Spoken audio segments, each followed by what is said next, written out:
So far in this chapter, we've been talking about features that help you view your documents so that you can work more easily.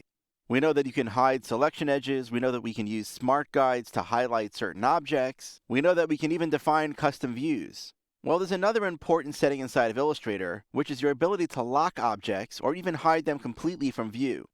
I'll go to my Artboards panel, and I'm going to double-click on the branding artboard to have that one focused on my screen.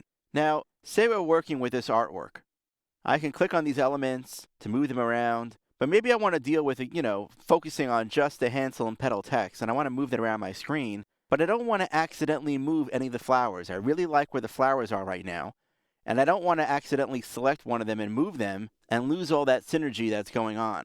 So here's one thing that I can do. I could click and drag to select these areas here, and then simply hold down the Shift key and click on, let's say, just the word Hansel and Petal right here to deselect that. So now all these elements are selected except for this text. I'll now go to the Object menu, and I'll choose Lock Selection. Now you'll see that if I click and drag to try to select these elements, I can't. They're not able to be selected. The only thing that I can select is the Hansel and Petal text. In fact, it can be quite often that when you have very complex artwork that you're working with, that you lock a lot of the artwork so that you don't accidentally select it. It also lets you work more quickly because you can easily just click on the artwork that you need. To unlock your artwork, you'd simply go back to the Object menu, choose Unlock All. It's important to realize that there's really no way in Illustrator for you to unlock just one individual object. In a future chapter, we'll see that you could lock individual objects using the Layers panel, but for now, there's an Unlock All object which simply releases all the artwork that was locked. Another option that you have is hiding artwork. Let's say that I know that right now this flower is just the way that I want it. It's in position, it looks just how I want it to be, but I want to focus on some other areas right now, and I really don't need to see that right now. Instead of locking it, I can go back to the Object menu, and I can choose Hide Selection. In doing so, the artwork still exists in my document, it's just hidden from view right now.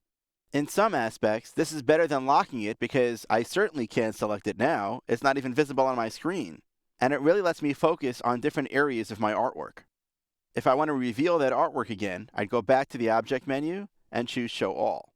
So when you're working with complex artwork, know that you have the ability to both lock and hide objects, but perhaps more importantly, it's good to know about these features because often, when working with other people's files, they may have locked certain objects. And you may be trying to select that artwork and you're not able to. The reason why is because those people may have locked certain elements in the artwork, and the only way that you can work with that artwork is to unlock it first.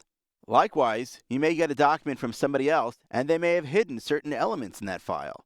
If you're having trouble selecting files, or if it appears as if something is missing, you might want to go to the Object menu and just make sure that the Show All or the Unlock All settings are not available. If they are, that means that some objects are hidden or locked.